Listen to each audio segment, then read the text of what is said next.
Bismillahirrahmanirrahim. Bismillahirrahmanirrahim. Öncelikle hepiniz hoş geldiniz. Bu programı organize eden Zemzem Üniversitesi ve Zemzem Vakfı yetkililerine, Şahit Bey ve Harbi Bey teşekkür ediyorum. Ugu horeyn dhammaantiin waa soo dhawaada idin leeyahay.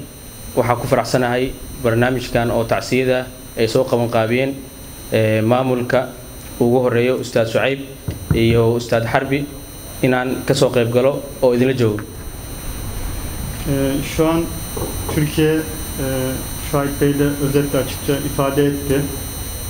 Türkiye şu an büyük bir felaketin eşiğinde, yani büyük bir felaketi yaşadı ve binlerce insan hayatını kaybetti. Birçoğunun ailesi yani bütün akrabaları deprem altında kaldı ve cenazelerini defnedecek bir yakınları kalmadı. Siduu Ustaad Shucayb uu sheegayba xaaladda asaa soo koobay yani dhibaatada ay dadka Turkida ay u geystay dhulgariirka xaaladda uu sheegay waa mid waaqiciida iyo sidii la rabay loo abaaray waxaa jiru dhaay dadka qaar meesha ku dhintay oo dad qoysa ama u dhow oo duuga xataa la waayay. Yani kelimelerle bazı şeyleri ifade edemiyoruz. Biz de şu an gurbetteyiz, uzaktayız ve televizyondan izliyoruz birçok şeyi. Yakın arkadaşlarımızdan enkazda olanların yakınları vefat edenler var. İşte enkaz altından çıkarılan çalışma arkadaşlarımızın yakınları var. Vefat eden çalışma arkadaşlarımız var.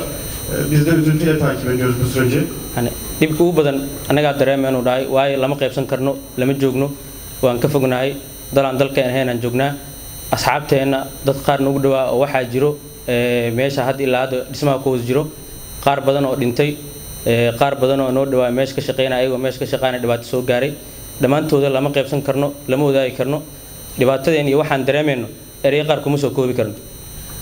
Ama bunlar bizi YS üzüntüye kapatmıyor, yani bu şekilde bir üzüntüye yani bir YS kapılmıyoruz.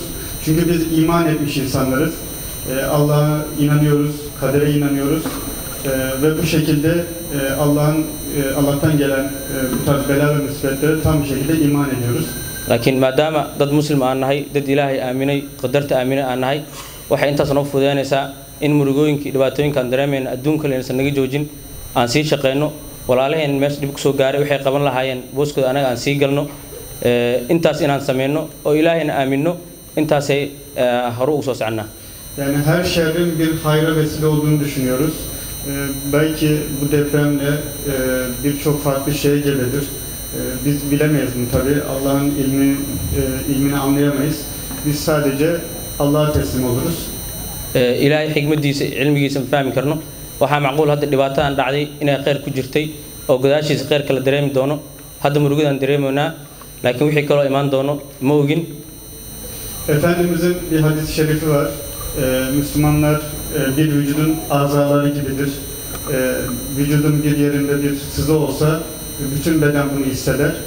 İşte Müslümanlar böyle olmalıdır, müminler böyle olmalıdır der.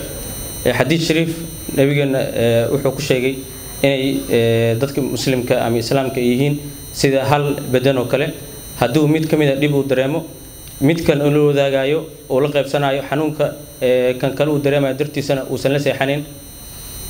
Şu an burada toplanıp işte bu sızıyı hissettiğinizi bize gösterdiniz. Ben teşekkür ediyorum sizlere. Allah razı olsun sizlerden.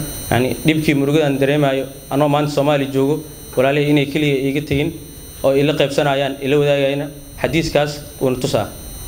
İnşallah buradaki kardeşliğimizle ahirete taşınır ve ahirette de kardeş oluruz. Beraber haşroluruz inşallah.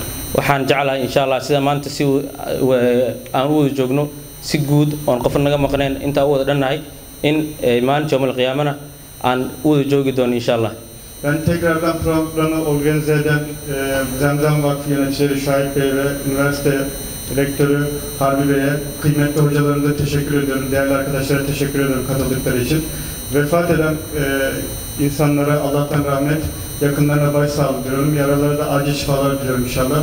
Teşekkür ederim. Barnaamijkan dadkan iskan keenay ugu horeeyo maamulka Shucayb, Ustaad Shucayb, Ustaad Harbi iyo caalimiinteena iyo culimadeena sharafta leh dhammaantiin markale idin mahad celinaa ardadana kama tigin ayagana saad ugu mahad celinaa waqtigooda iyo juhdigooda soo galiyeen waa mahadsantiin